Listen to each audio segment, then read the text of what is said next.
Castillo fuerte es nuestro Dios, defensa y buen escudo.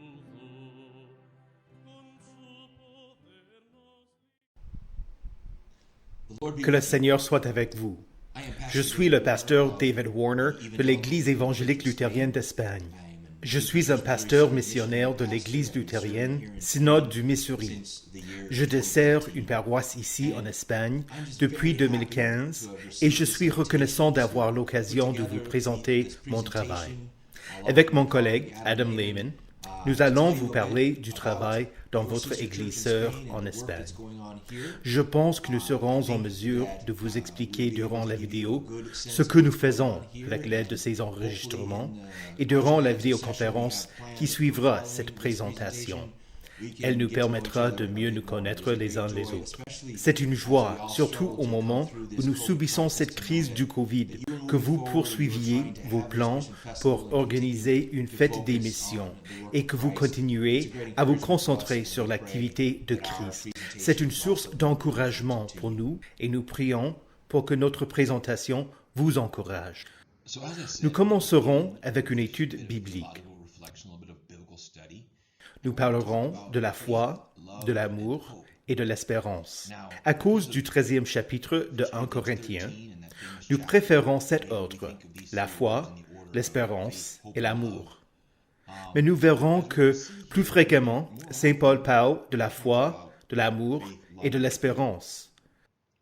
Nous parlerons de ces derniers comme étant un modèle pour la mission dans le contexte de nos efforts pour faire grandir l'Église luthérienne en Espagne.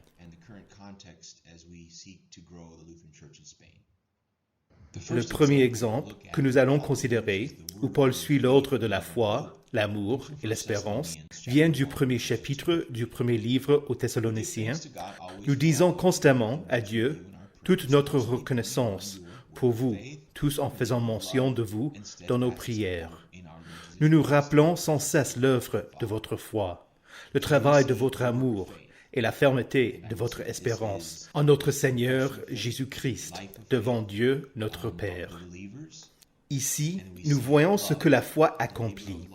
La foi est en même temps la fides quae, c'est-à-dire le contenu de la foi, le dogme, et aussi la fides qua, la foi, la confiance que le Saint-Esprit crée dans le cœur d'une personne pour qu'elle croie le contenu, le dogme de la fides quae. Ensuite, nous voyons l'amour, les effets de votre amour et de votre charité envers le frère en Christ et envers tous nos prochains. Et troisièmement, l'espérance, la certitude que notre avenir est en Jésus-Christ, qui est dans la présence et à la droite du Père. Cette étude sera brève, mais si vous voulez d'autres exemples où Saint Paul présente la foi, l'amour et l'espérance dans cet ordre, vous pouvez lire 1 Thessaloniciens, chapitre 5, les versets 8 à 11, 2 Thessaloniciens, chapitre 1, les versets 3 et 4, et encore Éphésiens, chapitre 1, les versets 15 à 18. Il y a d'autres exemples dans le Nouveau Testament, mais ceux-ci suffisent pour le moment. Concentrons-nous sur Colossiens, chapitre 1, les versets 3 à 5. Nous disons constamment toute notre reconnaissance à Dieu, le Père de notre Seigneur Jésus-Christ, lorsque nous prions pour vous. En effet, nous avons été informés de votre foi en Jésus-Christ et de l'amour que vous avez pour tous les saints à cause de l'espérance qui vous est réservée au ciel. En tenant compte de l'ordre de la foi, de l'amour et de l'espérance, considérons où ce texte nous mène dans la suite de ces versets. Cette espérance, vous en avez déjà entendu parler par la parole de la vérité, l'Évangile. Il est parvenu jusqu'à vous, tout comme dans le monde entier, où il porte des fruits et progresse. C'est d'ailleurs aussi le cas parmi vous, depuis le jour où vous avez entendu et connu la grâce de Dieu dans la vérité, suivant l'enseignement que vous avez reçu d'Épaphras, notre bien-aimé compagnon de service. Il est pour vous un fidèle serviteur de Christ, et il nous a appris de quel amour l'Esprit vous anime.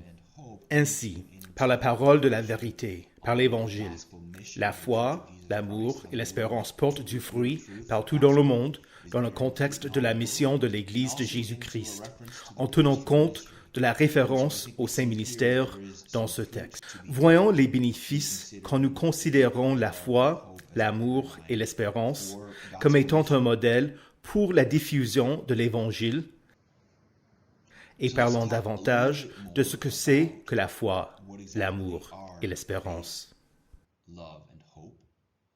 La foi est le contenu de l'enseignement, le dogme, la doctrine et la proclamation de Christ.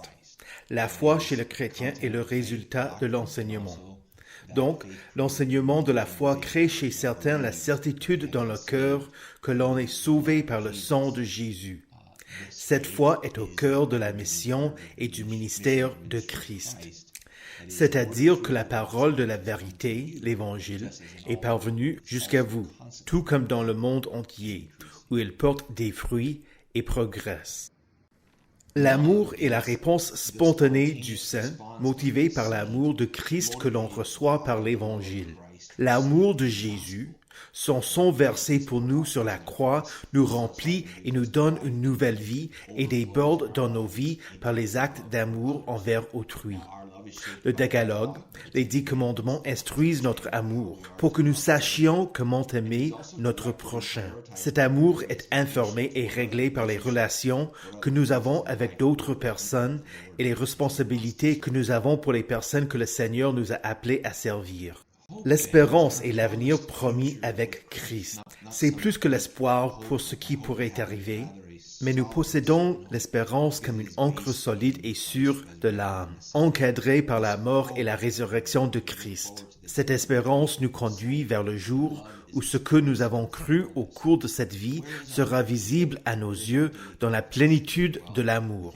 Quelle est la source de notre espérance? Nous prenons en considération la réalité de ce que nous avons maintenant et les promesses qui n'ont pas encore été réalisées.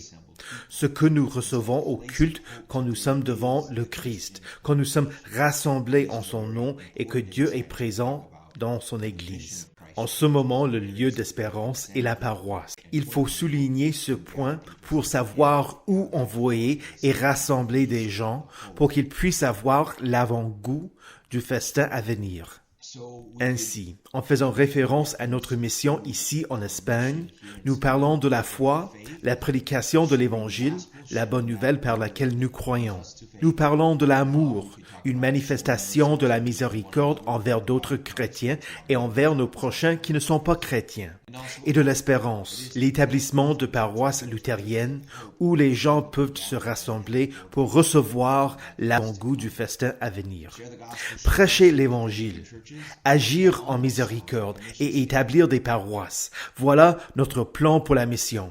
Et en effet, c'est ce que vise le département international de la mission du Synode du Missouri en Amérique latine, aux Caraïbes et en Espagne.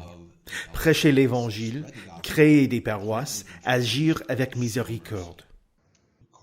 Ce sont aussi les priorités de l'Église luthérienne, Synode du Missouri.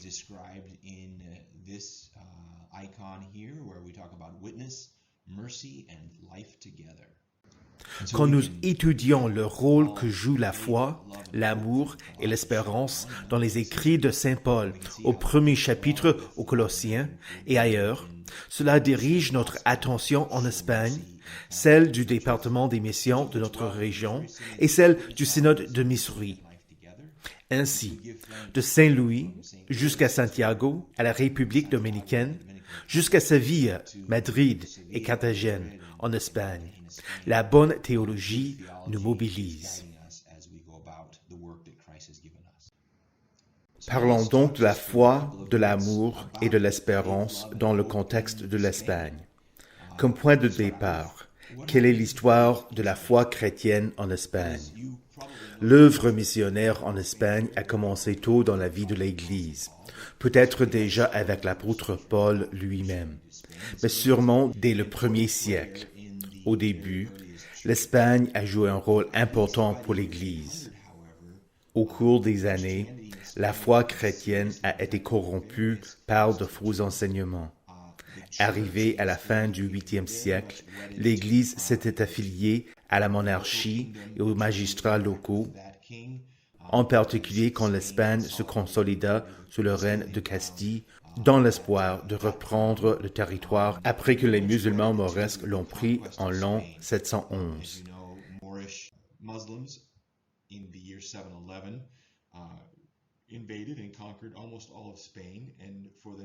Ainsi, pour les prochains 780 ans, les rois chrétiens du Nord voulaient reconquérir l'Espagne.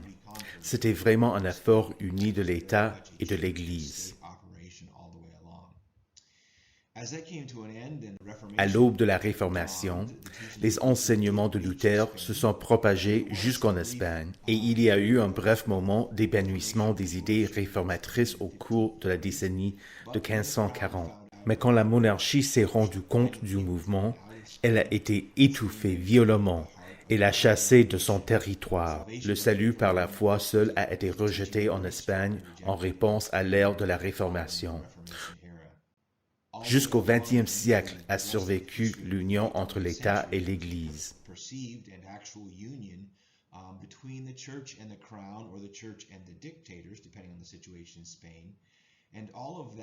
Le lien entre l'État et l'Église catholique a eu pour effet une sécularisation et un rejet de la foi chrétienne en réponse à la démocratisation des institutions dans la décennie de 1980. C'était l'ère où l'activité missionnaire, autre que par l'Église catholique, est devenue légale en Espagne. Bien que l'Église catholique domine toujours sur le front religieux, peu d'Espagnols assistent régulièrement à la messe dans les paroisses catholiques. Ce recul de l'Église catholique a permis à d'autres églises d'obtenir le droit d'entreprendre une activité missionnaire, chrétienne et évangélique. En Espagne, la vraie foi qui a été transmise par Jésus-Christ à travers les apôtres a été déformée et influencée par l'idée que l'on peut mériter le salut par l'accomplissement d'actes de justice. Il s'ensuit donc qu'on l'on n'enseigne plus le salut par la grâce seule, par la foi seule, enraciné, que l'on doit être dans les Écritures seules, par les seuls mérites de Christ. Quand la foi est déformée, que devient l'amour? L'amour, dans le contexte de la foi, est la réponse spontanée du chrétien parce que Christ nous a aimés le premier. Quand la foi et l'amour de Christ sont faussés et que nous sommes dans l'obligation de travailler pour mériter son salut infaillible, des actes d'amour deviennent une obligation pour apaiser Dieu et mériter sa faveur. L'amour devient la cause du salut, plutôt que son fruit. L'amour devient ce qu'il faut faire pour être réconcilié avec Dieu, plutôt qu'une réponse de notre part, parce que Dieu nous a acceptés. Donc, nous voyons ce qui arrive quand la foi est altérée. Si nous voulons être témoins d'un vrai amour, il faut enseigner correctement la foi. Enfin, quand la foi est déformée au point de ne plus être un don gratuit, quand l'amour devient une obligation plutôt que la réponse spontanée du don de la foi, que devient alors notre espérance? Si nous pensons qu'il faut mériter notre salut et notre place au ciel, notre espérance est incertaine. La présence de Dieu parmi son peuple n'est plus un lieu d'espérance sur terre et l'Église devient menaçante pour l'humanité. Je pense que cela est ce qui est arrivé ici en Espagne. Assister au culte, assister à la messe est devenu une obligation pour apaiser Dieu, une œuvre pour mériter son amour et sa faveur. La question est donc la suivante. Le chrétien peut-il avoir une certitude s'il est incertain en ce qui concerne son avenir? Non. Il doute. Il n'y a pas de paix, il n'y a pas de joie. Il ne restera pas au sein de l'Église s'il n'est pas conduit vers le vrai Christ. Le rôle de la mission luthérienne en Espagne doit donc être le rétablissement de la foi. Constamment, nous allons prêcher ce que Jésus nous a révélé en enseignant la parole avec fidélité et créativité. L'objectif est le rétablissement de l'amour. Il s'agit d'enseigner que l'amour est une manifestation spontanée parce que Christ nous a aimés le premier et que l'étude de la miséricorde sera de savoir comment être miséricordieux les uns envers les autres dans l'Église et envers le prochain. Enfin, l'espérance. Il faut établir des paroisses où nos membres et ceux qui ne sont pas encore membres peuvent venir pour entendre l'espérance certaine qu'est la nôtre en Jésus-Christ. Dans le contexte de la mission luthérienne en Espagne, nous nous engageons à la prédication de la croix, qui est une folie pour ceux qui périssent. Mais pour nous qui sommes sauvés, elle est la puissance de Dieu pour le salut de tout homme qui croit. Nous ne voulons connaître rien autre parmi les Espagnols que Jésus-Christ et Jésus-Christ crucifié, qui est au centre de la vraie foi. Voilà ce qui nous motive à nous aimer les uns les autres et à aimer nos prochains, parce qu'il nous a aimés le premier. C'est donc là que réside notre espoir et que nous voulons être prêts à défendre l'espérance qui est en nous lorsque nous entreprenons la prédication de Jésus-Christ crucifié. Permettez-moi de vous parler du plan que nous voulons suivre.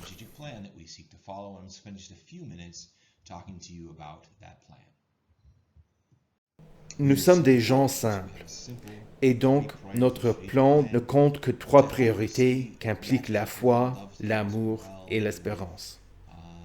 Voici nos objectifs. La prédication de l'Évangile, l'établissement de paroisses luthériennes et la manifestation de la miséricorde de Dieu. La première priorité, vous serez mes témoins à Jérusalem, dans toute la Judée, dans la Samarie et jusqu'aux extrémités de la terre. Nous établissons des lieux de culte qui offrent l'espérance, où les paroisses locales sont bien fondées sur la Sainte Parole et sur les saints sacrements pour ensuite faire grandir l'Église. Pour accomplir cette priorité, nous offrons fréquemment des occasions où l'on peut entendre la parole et recevoir les sacrements tant le dimanche qu'au cours de la semaine. Nous avons le souci de bien instruire les adultes qui se convertissent. Nous étudions la Bible dans les paroisses qui existent déjà et en ligne pour les gens qui sont éloignés de nos paroisses. It's a regular way that we get through the catechetical process because of the way that we are scattered around. These are the kind of the bread and butter things that we are currently doing and seeking to maintain in order to grow these local congregations. Voilà ce que nous entreprenons pour fortifier nos paroisses. Nous voulons établir ou améliorer certains aspects de notre ministère, y compris les visites catéchétiques parmi ceux qui habitent loin de nos paroisses, l'enseignement du catéchisme pour nos jeunes, nos enfants et nos adultes, les cours catéchétiques en ligne pour les jeunes de la même manière que nous en faisons pour des adultes, et nous voulons encourager nos jeunes en Espagne à rencontrer d'autres jeunes sur place et à travers l'Europe.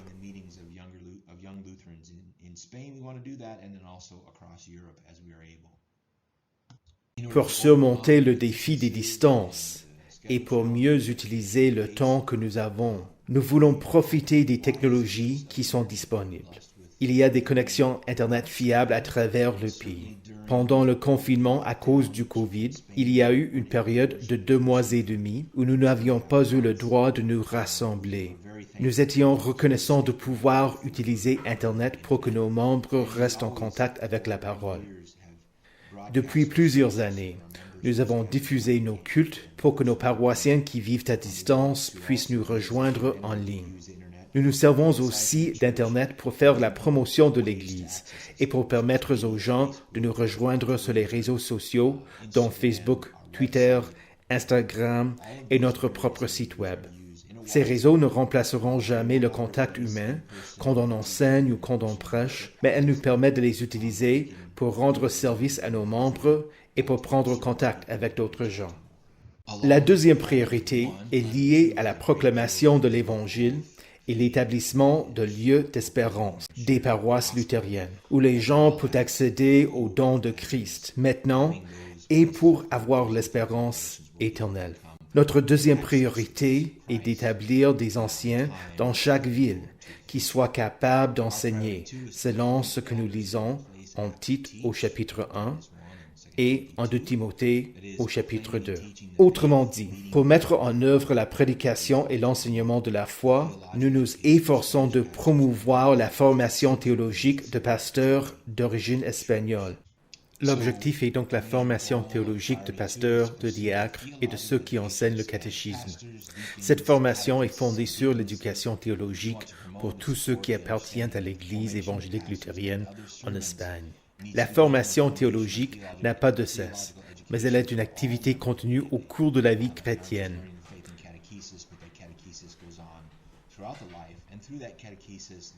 Ceux qui veulent avoir une formation plus approfondie peuvent ainsi mieux servir l'Église. Enfin, la troisième priorité vient de la lettre de Saint Paul aux Galates. Ainsi donc, pendant que nous avons l'occasion, pratiquons le bien envers tous, et en particulier envers nos proches dans la foi.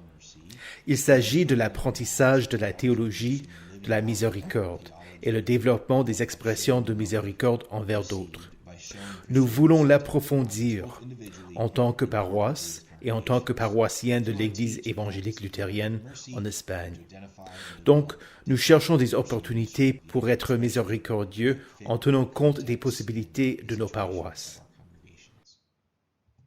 As we are developing our mercy ministry and teaching the theology of mercy, we are in particular working with the mercy workshops that are developed out of the Mercy Center à Santiago, en République dominicaine, le département international de la mission de l'Église luthérienne Synode du Missouri, en Amérique latine, aux Caraïbes et en Espagne, a créé un centre de miséricorde. Nous nous servons des ateliers qu'ils ont développés. En Espagne, il y a eu des collectes particulières pour soutenir des paroissiens qui étaient en difficulté à cause du Covid ou qui avaient perdu leur emploi. Avec ces dons, nous avons aidé 5 ou 6 familles qui étaient en difficulté financière. Ayant présenté la théologie de notre mission et de notre plan stratégique, je présenterai maintenant l'histoire de notre Église. Bien que nous puissions aborder le sujet en parlant de nos bâtiments ou de nos paroissiens, je commencerai cependant avec l'activité des pasteurs missionnaires et de nos pasteurs en Espagne. Cela vous aidera à mieux comprendre notre travail.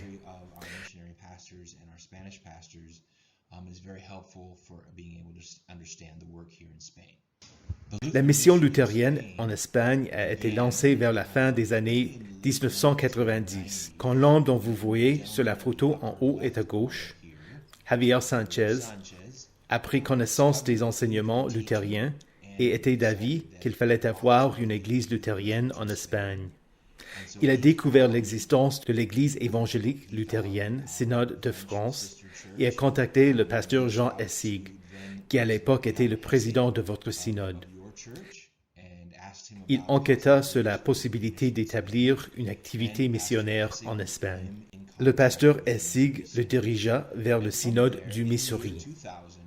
En 2000, il y a eu une collaboration entre l'Église luthérienne Synode du Missouri et l'Église évangélique luthérienne d'Argentine. Le Synode du Missouri offrit des ressources pour lancer la mission et l'Église d'Argentine envoya des pasteurs missionnaires. En haut à droite, vous voyez une photo du Dr. Arthur Just avec le pasteur Carl Bert, le premier pasteur missionnaire qui a desservi de 2000 à 2002.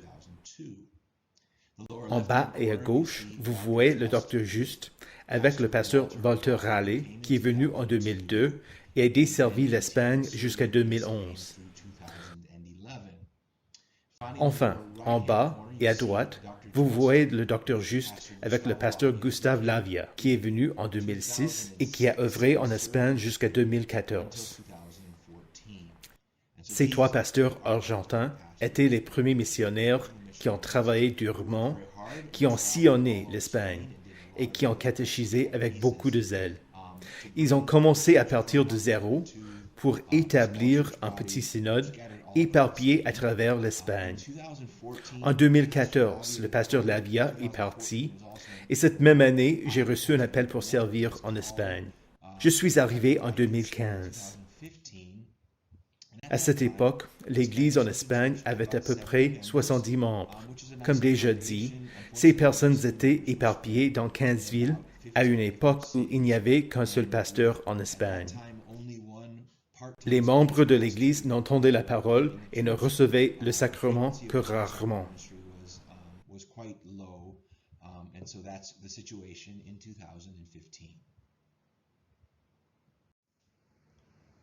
Voici une photo de notre dernière conférence synodale au mois d'octobre en 2019. Vous voyez 5 des 6 pasteurs de notre synode. Je suis arrivé en 2015 et il n'y avait qu'un seul pasteur d'origine espagnole, Juan Garcia. Il desservait à temps partiel.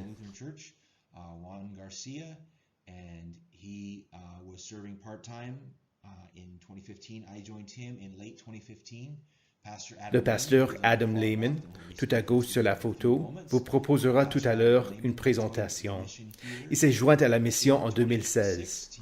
C'est lui au centre, le pasteur Felipe Lobo, s'est joint à notre synode. Il était pasteur de notre confession protestante. Il a été catéchisé et est devenu un pasteur de l'Église évangélique luthérienne en Espagne. En 2017, Mario Sanchez est devenu membre de l'Église évangélique en Espagne à Séville. Aussi, le pasteur José Luis de Miguel, qui suivait la formation pour devenir pasteur, a été ordonné au début de 2017, juste après la célébration du 500e anniversaire de la Réformation luthérienne. En 2018, Mario Sanchez, qui n'est pas sur cette photo, a commencé une formation théologique de 2 ans au séminaire en République dominicaine. Aussi, en 2018, Felipe Lobo a participé à un programme de colloque en relation avec le séminaire en République dominicaine, pour qu'il soit accueilli en tant que pasteur de notre Église. Ceci a été accompli en 2019. Le deuxième homme à gauche, Isaac Mucado, a été installé, lui aussi, en tant que pasteur. Il est missionnaire d'origine vénézuélienne et a l'intention de servir ici pendant au moins 3 ans. Il a été installé en octobre dernier. C'est ainsi que notre synode compte 6 pasteurs. Le Seigneur nous a bénis depuis 2015, alors qu'il n'y avait qu'un pasteur. Aujourd'hui, il y en a 6. Il y a 2 autres hommes qui suivent la formation dans l'idée de devenir pasteur l'année prochaine, et 5 ou 6 autres qui souhaitent eux aussi faire des études théologiques. Bien sûr, pour ce qui est de la mission, il ne s'agit pas seulement des pasteurs. Nous nous réjouissons de la bénédiction de Dieu, qu'il y ait eu une croissance numérique de croyants, allant de 70 membres en 2015 jusqu'à 130 aujourd'hui. Il est vrai que ces membres se trouvent dans 25 villes et que nous sommes toujours éparpillés. Mais nous sommes reconnaissants pour toute occasion et tout endroit où nous pouvons prêcher l'Évangile. Nous avons profité de plusieurs institutions académiques pour former des pasteurs, y compris le séminaire Concordia à Buenos Aires, le programme FPH-SMP, qui propose des cours en ligne offerts par les séminaires à Fort Wayne et à Santiago en République dominicaine, ainsi que l'opportunité d'étudier à l'un de ces 2 séminaires. Luther Academy nous propose des cours. The Concordia Seminary El Reformador in the Dominican Republic, where we can both send residential students and also receive teachers from them and resources from them. Et il y a eu la création d'une bibliothèque électronique des meilleures œuvres luthériennes qui ont été traduites en espagnol. Nous disposons ainsi de plusieurs centaines de livres qui permettent aux étudiants d'approfondir leur connaissance de la théologie luthérienne. And seminarians all over the world a good library of a couple hundred good books and resources that allow them to greatly expand their understanding of Lutheran theology. Et enfin, nos pasteurs participent à des conférences pastorales et à une étude hebdomadaire au cours de laquelle nous examinons les lectures prévues 2 semaines à l'avance. Ceci nous aide à mieux comprendre les lectures, à améliorer nos prédications et à grandir ensemble dans la foi.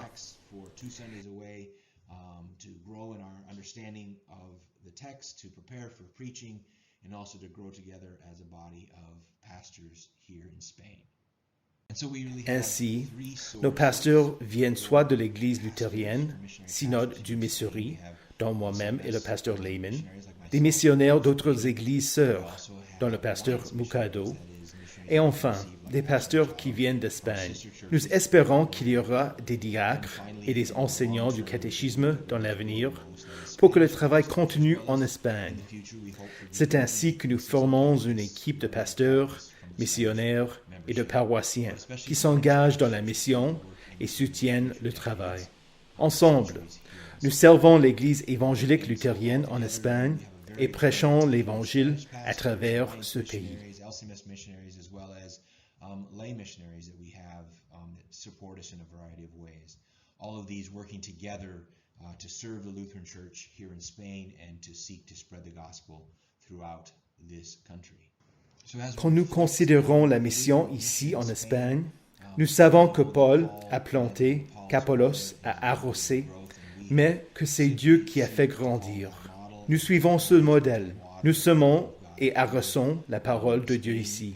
C'est un champ de mission qui pose des défis semblables à ceux vécus ailleurs dans l'ouest de l'Europe. Et pourtant, nous reconnaissons les bénédictions de l'Éternel. Au cours des 5 dernières années, nous prêchons et administrons les sacrements plus fréquemment. Il y a eu une croissance en nombre de membres de notre Église.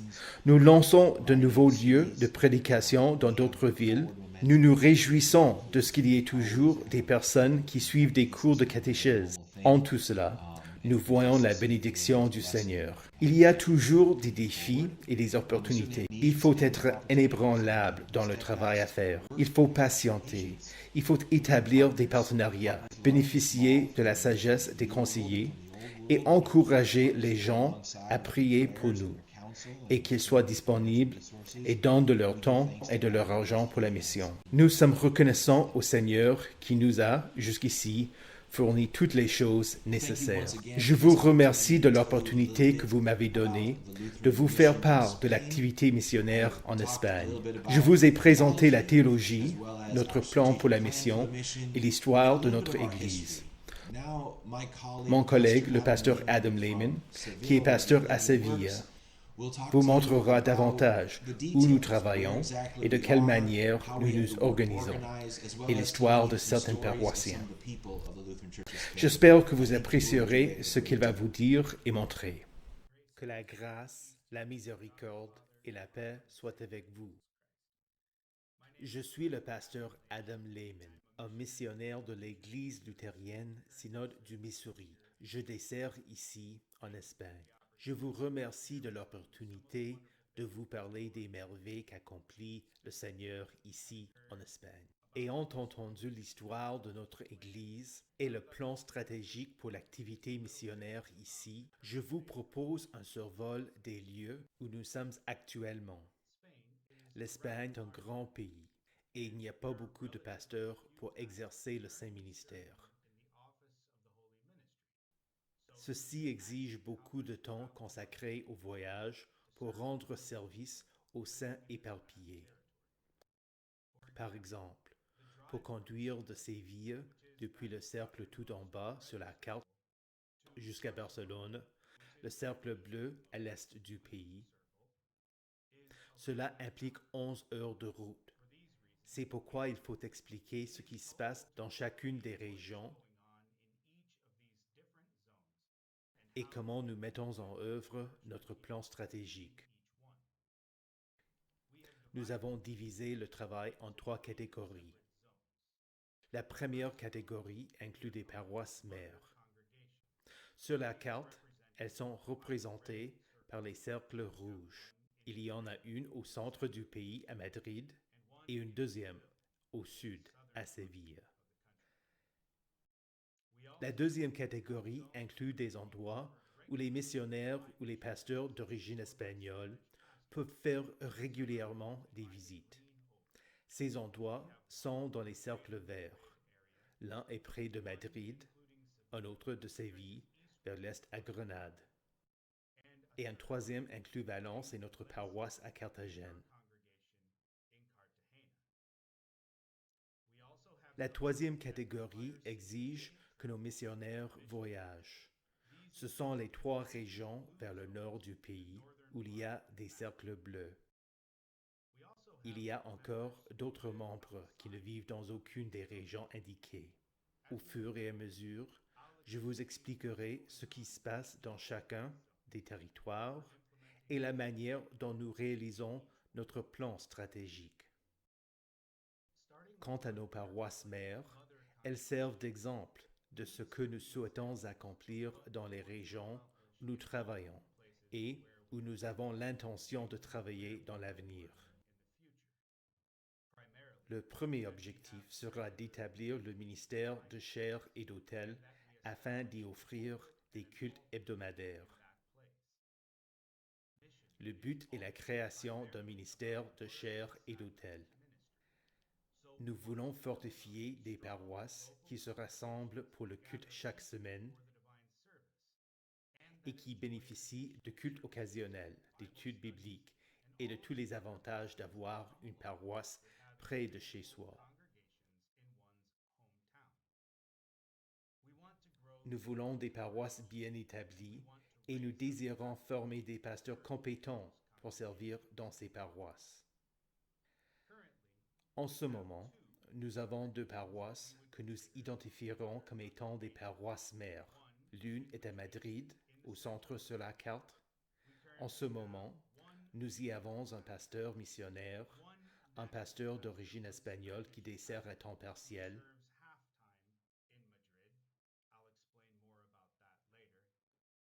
et deux candidats pour le ministère.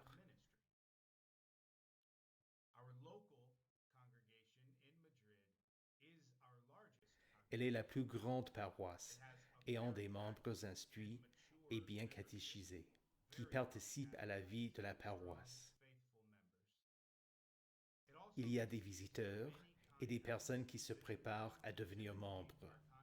En général, ces derniers nous contactent par notre site web, par les réseaux sociaux ou par toute autre technologie de communication. Nous sommes reconnaissants pour la bénédiction que représente le mode de fonctionnement dont nous bénéficions à Madrid.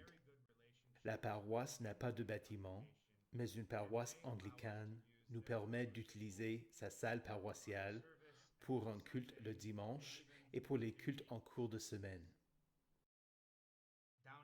À Séville, au sud, il y a un pasteur missionnaire, un pasteur d'origine espagnole qui enseigne la foi, et un homme qui vient de terminer ses études théologiques en République dominicaine.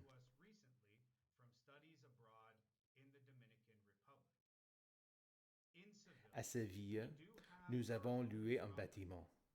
Ceci nous permet d'y accéder quand nous en avons besoin. Ceci nous permet d'offrir un culte le dimanche, un culte de vêpres le mercredi soir et une séance où nous enseignons le catéchisme avant tous les cultes. Permettez-moi de vous parler davantage de l'homme de Séville qui termine ses études théologiques. Mario est à gauche sur la photo. Il nous a contactés par téléphone del Puerto de Santa Maria, près de Cadix. Il a demandé s'il pouvait assister au culte. Pour ce faire, il a fallu prendre le train durant plus d'une heure, suivi de plus d'une demi-heure de route par autobus, pour nous rejoindre à l'hôtel où nous nous réunissions à cette époque. Après le culte, il a demandé si nous pouvions déjeuner ensemble afin de parler davantage. Au cours du repas, il m'a raconté son histoire. Il étudiait au séminaire de l'Église catholique à Séville. Mais lors de ses études des Saintes Écritures et des autres lectures obligatoires, il s'est posé des questions au sujet de ce qu'il apprenait. Il a terminé ses études, mais il s'est rendu compte qu'il ne pouvait pas faire ses vœux. La prière, la lecture des Saintes Écritures et la lecture d'autres livres théologiques lui ont permis de comprendre que la confession publique de l'Église luthérienne était aussi la sienne. Il continuait à voyager plus d'1 heure et demie pour assister au culte et le même trajet pour rentrer tous les dimanches. Nous avons continué à discuter de notre confession publique et de ce que nous croyons. Après quelques mois, il a demandé s'il pouvait être catéchisé. Il voulait devenir membre de la paroisse de San Pablo à Séville. 2 ans plus tard, Mario s'est réjoui de l'opportunité de pouvoir poursuivre des études au séminaire en République dominicaine.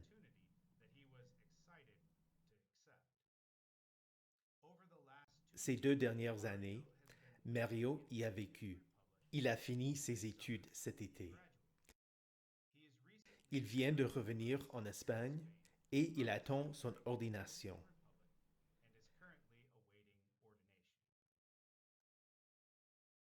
Quant aux endroits à l'intérieur des cercles verts, les missionnaires ou les pasteurs peuvent y faire régulièrement des visites. Il faut de 2 à 3 heures depuis l'une des paroisses établies ou en cours d'établissement, comme celle de Carthagène. Ces régions peuvent être desservies par un missionnaire qui s'assurera que la paroisse mère maintiendra le culte le dimanche. Par exemple, si nous regardons au sud de la carte, le cercle vert inclut Séville et Grenade. Je peux me charger d'un culte à Grenade un samedi et être à Séville le lendemain.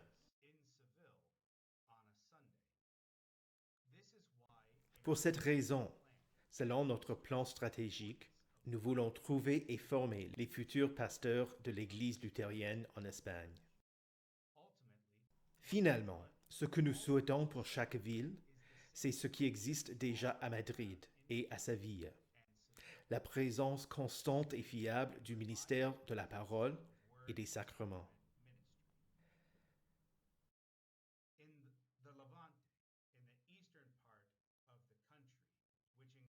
Vers l'est du pays, dont Valence et Carthagène, il y a un pasteur missionnaire et un pasteur et demi d'origine espagnole. Si vous vous souvenez, nous avons dit qu'il y a un pasteur à mi-temps à Madrid. L'autre moitié de son temps, il travaille dans la région de la Levante. Il y a un homme qui continue ses études théologiques et un autre qui est candidat pour le Saint-Ministère. En Andalousie, l'Oval Vert, le plus au sud, nous avons un pasteur missionnaire, un pasteur d'origine espagnole qui enseigne la foi et un homme qui termine ses études théologiques, Mario, dont j'ai parlé tout à l'heure. Nous avons 2 candidats pour le Saint-Ministère dans cette région. Aux alentours de Madrid, le grand Oval Vert au centre du pays, il y a un pasteur missionnaire, le pasteur d'origine espagnole, qui consacre la moitié de ses efforts à Madrid, un enseignant de la foi et 3 candidats pour le Saint-Ministère. J'aimerais vous parler de tous ces hommes, mais pour gagner du temps, je ne parlerai que d'un seul entre eux qui suit sa formation théologique à Carthagène. Il s'appelle Antonio. Il a une citoyenneté double. Il est vénézuélien et espagnol.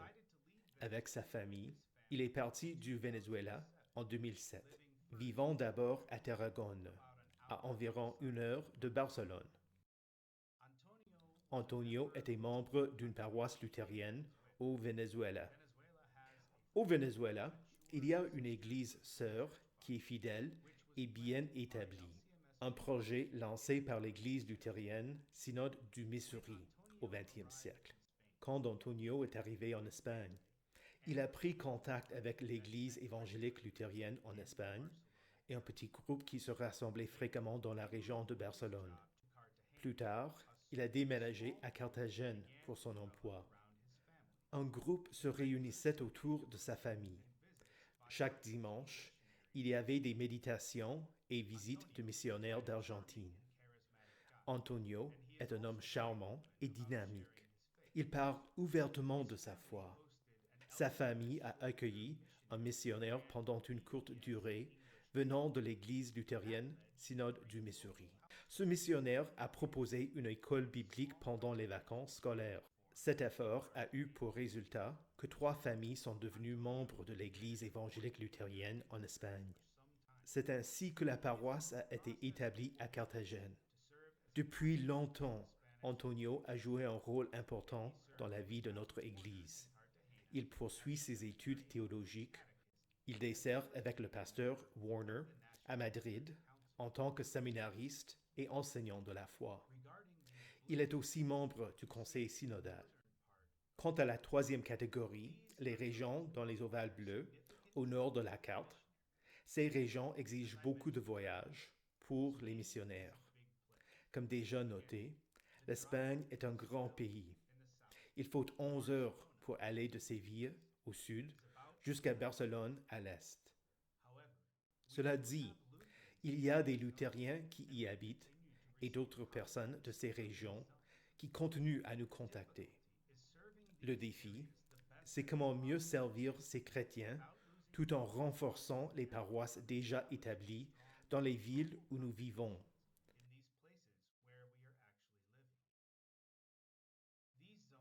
Ces 3 régions incluent Logroño et Bilbao, au centre des 3 ovales bleus. Dans cette région, il y a 12 membres qui sont instruits dans la foi, qui ont reçu une bonne formation catéchétique. À l'ouest, dans la région de la Galicie, nous avons un candidat pour le Saint-Ministère, 2 enfants de pasteurs luthériens qui ont, chacun, leur propre famille, et 4 familles luthériennes qui y habitent.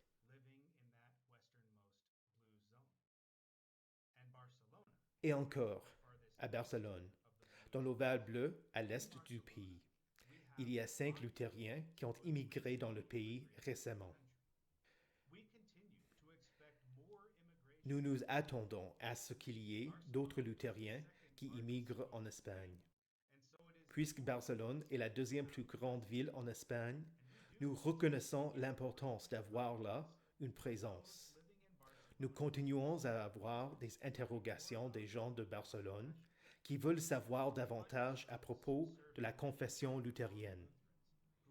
Nous servons beaucoup de personnes qui ont été luthériennes depuis leur jeunesse, qui, d'une manière ou d'une autre, se trouvent en Espagne. Il y a plusieurs exemples de ce genre. Là aussi, j'aimerais vous parler de tous. Je me limite à un seul. Voici une photo de Camilla. Elle est entre moi et le pasteur Warner. Camilla est luthérienne d'origine finlandaise. Elle est tombée amoureuse d'un Espagnol. Ils se sont mariés et elle a déménagé à Séville. Elle n'a jamais renoncé à sa foi luthérienne, mais elle s'est trouvée vivant là où il n'y avait aucune église luthérienne. Elle assistait à la messe avec son époux, qui était un catholique fervent, mais elle ne recevait pas le sacrement. La prédication luthérienne, les cantiques luthériens et la Sainte Seine lui ont manqué. Il y a quelques années, après 16 ans passés en Espagne, elle a eu connaissance de notre petite paroisse à Séville. Elle est arrivée juste avant un culte et s'est assise au fond de l'église. Après le culte, elle m'a raconté son histoire et était émerveillée qu'il y ait une paroisse luthérienne à Séville. C'était trop beau pour être vrai. Je suis convaincu qu'il y a d'autres personnes comme Camilla qui ont la bénédiction d'avoir une paroisse luthérienne tout près. Ce n'est pas le cas pour tous les Espagnols qui sont aussi luthériens. Comme on oublierait facilement de ne pas être reconnaissant pour une telle bénédiction. Par la miséricorde de Dieu, notre Église en Espagne grandit. Voici les villes où nous avons des membres qui vivent à l'extérieur des régions dont nous avons déjà parlé, y compris les îles Canaries. Nous espérons que chaque ville en Espagne finira par avoir une paroisse luthérienne, dans lesquelles ceux qui confessent la foi pourront se rassembler pour entendre la prédication de l'Évangile et recevoir les saints sacrements. C'est pourquoi notre plan stratégique prévoit l'établissement de nouvelles paroisses luthériennes en formant de nouveaux pasteurs pour les desservir. Se servant de l'exemple de Madrid et de Séville, nous avons pour objectif de reproduire ce que nous accomplissons dans ces deux paroisses à travers l'Espagne.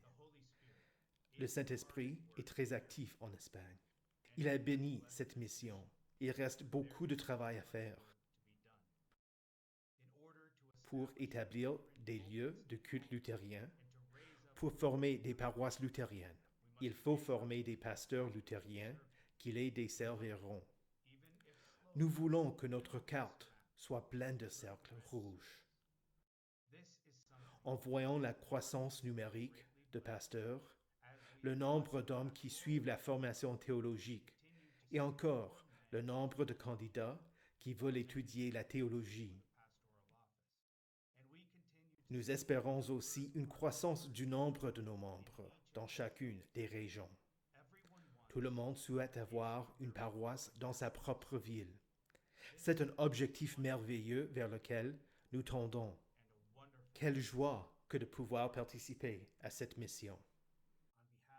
De la part de vos frères et sœurs en Christ qui demeurent ici, en Espagne, je vous remercie pour l'opportunité de vous présenter un survol de ce que le Seigneur réalise ici en Espagne. Que le Seigneur bénisse votre fête des missions, que la paix de Christ soit avec vous, aujourd'hui et pour toute éternité.